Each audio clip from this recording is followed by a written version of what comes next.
Hi everyone, this is my review for Donkey Kong Bananza for the Nintendo Switch 2.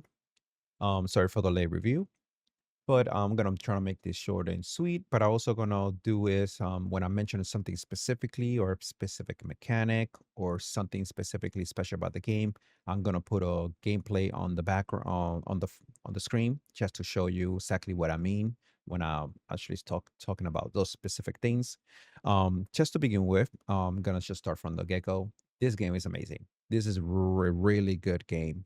I cannot recommend this game more than what I can say right now. If you have a Nintendo Switch and you haven't picked this up, get this. This is a really good game. You can skip Mario Kart. This is way better than Mario Kart. Mario Kart, you can play it one, two time, but you're gonna be here none end. Stop, non-stop playing this game. One level, you can be stuck in one level for hours non-stop.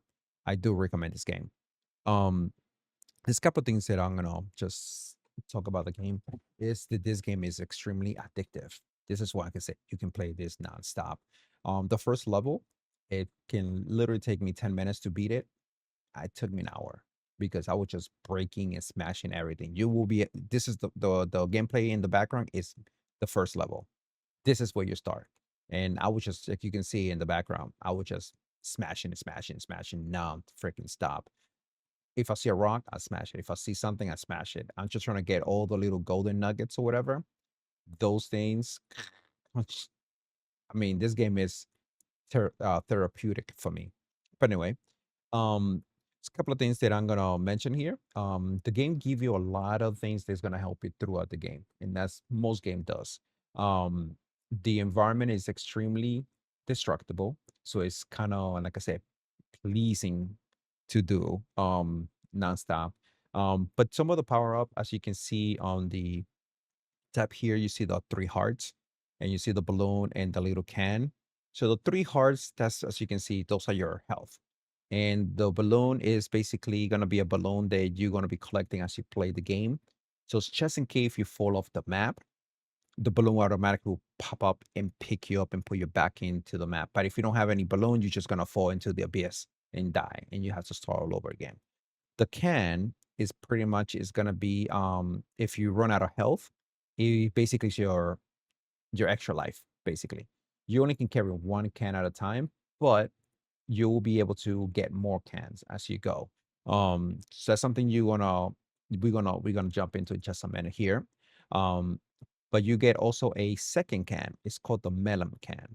So as you know, Donkey Kong do transform into this other Donkey Kong. It's called the Bonanza transformation or the Kong Bananza. So that's where the melon drink or the melon juice comes in. So if you don't have enough nuggets or gold nuggets, no gold nuggets, that's what you're gonna need is to build your meter to be able to transform into Kong Bonanza.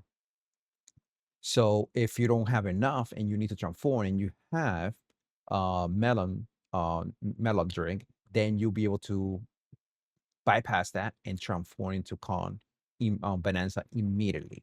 And you only can use that drink once unless you got multiple of those that you can pick as you level up your character.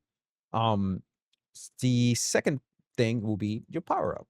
This is where your power up comes in. So you gonna be collecting. I can see in the screen those bananas and the back screen that he loves those bananas. So the more you collect, the you get what you call skill points. So you have to collect five of those. So the moment you get five bananas, you'll be able to get a skill point that you're gonna use to level up Donkey Kong. So, for example, you can actually there's the first one. The first stab will be giving you an extra heart. So instead of having three, now you're gonna have four, and so on, so on. So you can level up four times. So you'll be able to max that out. After that, you can also can have Donkey Kong to be able to break through the walls quicker with less punch. Let's say a wall take three punches, and that's going to take two punch. And then you can keep making that stronger and stronger, basically be until a point that you just do one punch and you break to the wall. So there's going to be also every time you get every time you get a new transformation, you're gonna need to level those up too. There are three transformation in the game. There's the Kong Bananza, there is the Zebra Bananza, and there's the Ostrich Bananza. So those are three one that Nintendo revealed, but there are more. I'm not gonna mention those. Those you will need to discover as you play the game. Um, Also, you will be able to. It's one thing that I do like they added here is basically camping. You can actually do camp. So you have Pauline with you all the time, and she's the little rock right there, but she transformed into Pauline later on into the girl. But the camp will allow you to have multiple different things. At first, it's just gonna be the camp, so you're gonna be able to sleep, and let's say you run out of hearts, you have like one heart left, and you don't find any apple. When you go through the world, you will find an apple, and the apple will give you another heart. But if you cannot find an apple and you have one heart and you have the camp already set up, it's gonna basically give you all your hearts up. It's gonna reset them, and also will give you an extra heart. It's like a yellow heart. So that yellow heart is basically an additional one for just sleeping. But the more camps that you open up, the more hearts you'll be able to get. So far, I'm able to get additional four. I haven't gone too crazy. I was able to open four camps, and at that point, I'm able to get four hearts. And so basically, I got four regular hearts, red hearts, or pink hearts, plus four yellow hearts. So, and again, I said I'm gonna show this in the background, not in the background, but I'm gonna show it in the screen when we get to that point. Also, you also will get what you get a when you open more than one camp, you get a butler. And this butler has multiple stores. So all the stores that you find throughout the game, for example, to buy clothing for your character or for Pauline, or also to buy special power up, not a special power up, but special like the can that you can do for give you extra life. You can buy cans for the apple juice and the melon juice. Also, you'll be able to find maps through for the game. For example, if you don't know where are a banana, you can using your gold nuggets, you'll be able to buy a map for that, and you can see where in the world is that banana, and you can go for it. The same thing with another currency they have in here is the fossils. They do have fossils, and when you collect the fossils, those cost fossils, you can use it to buy new items like your clothing. They each cloth, by the way, has a buff. For example, what I mean with that is, let's say you're in an area that has water and you're swimming, but you want to swim a little faster. You're not swimming fast enough. So if you buy one of those item clothes, they may have a 20% swimming speed. So now you'll be able to swim 20% faster.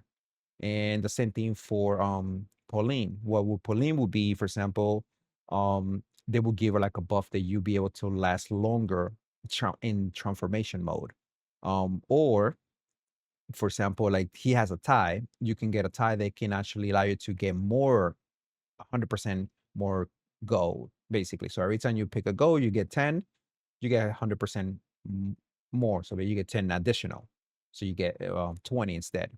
Or you can get, you start off with 20, then 50, then 80, and then 100% until you max it out. So that's what you can do, but you gotta spending more currency in the shop. So the shop will tell you level one for this, level two for the same thing, level three, and so on, so on. So those are the buff and some of the stuff. But in your camp, as I mentioned, you get a butler. So the butler becomes or all the shops. So there are gonna be three specific shops. So and when you camp, you can instead of going and finding where the shops are, if you open more than three or four camps, then the butler become available, and you can buy all your clothes for him, all your little power up, and also you can do an exchange. You can exchange certain things for the banana slices that you'll be able to use also. But also you because you buying clothing for him, you the only way you can change clothes is by finding the closet. So when you find the closet, usually the shop who sell you the clothes or the items has a closet next to them. But now the closet is going to be available in your camp. So you should be able to see it on the video as I get into the closet. And you also be able to change colors. I love it. So you, instead of having that brown color for con, you can be red, you can be black, orange, yellow, purple. You can change his color. So whatever you feel, you can do that. So it's kind of cool. Other thing is the boss fight.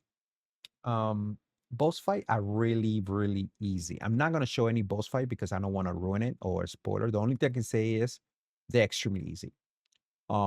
You can actually beat a boss in less than a minute, in a minute or less, if you're really that good. If you pay attention to to their mechanics, that's so easy. Anyone can do this really quickly. Even a non-gamer could just take the control and beat up the crap out of the boss really quick. And especially if you turn into the to this big boy right here, then you'll be able to knock the boss out in 2 seconds, basically. I would say less than a minute, in a minute or less, 60 seconds or less. Um, but my final thought here, if you haven't played this game, if you have a Switch too, and you are in the fence on getting this game, get it. You will have a ton of fun. Like I said, in the first level, this should take me 10 minutes to just pass it because it's more like a tutorial kind of level. I was there for an hour, going crazy, going bananas, basically, smashing everything. So each level, they are quick to do, but there's so much to explore, so much to look for, so much to do. But again, like I said, you can get to point A to point B quick. But because of it, because it's so quick, you can do it. But it's top on top of that, the way they build a map, they're big, but they're small at the same time. So that's why the game is not even that big. It's like only like 8 gigs. And by the way, they put the 8 gigs on a 64 memory card. And if Nintendo can do that, everybody else should do that. I don't care. If I want a physical game, I want the physical game. I want my game on the car. If Nintendo is willing to put their 8 gig game on a 64 gig card and they don't have no other option, I'm sorry, developers, you should do that. Um, my recommendation for this game, yes, I recommend this game highly. I can say this game is definitely a game of the year contender next to also Expedition 33. That's my number one game of the year. This is my second one. And if this wins, I will not be mad at all. I will be super happy if this game wins, but I prefer Expedition 33 to be the winner. Um, what would I rate this game from 1 to 10? This game is a 10 out of 10. I'm sorry. It is a 10 out of 10. It's a lot of fun. It's a really good kit game. It's a really good puzzle game. It's nothing crazy. It's not out there, but it's fun. It's like I said, it's therapeutic for me. It's I just go crazy ham messing up everything. By the way, if you did like this game, this review, please leave a like, a follow, and a comment. And so this way you can actually keep up with my future videos and my future reviews for any hardware, games, or software that I'm in the review in the future. Okay. Have a wonderful day. Take care.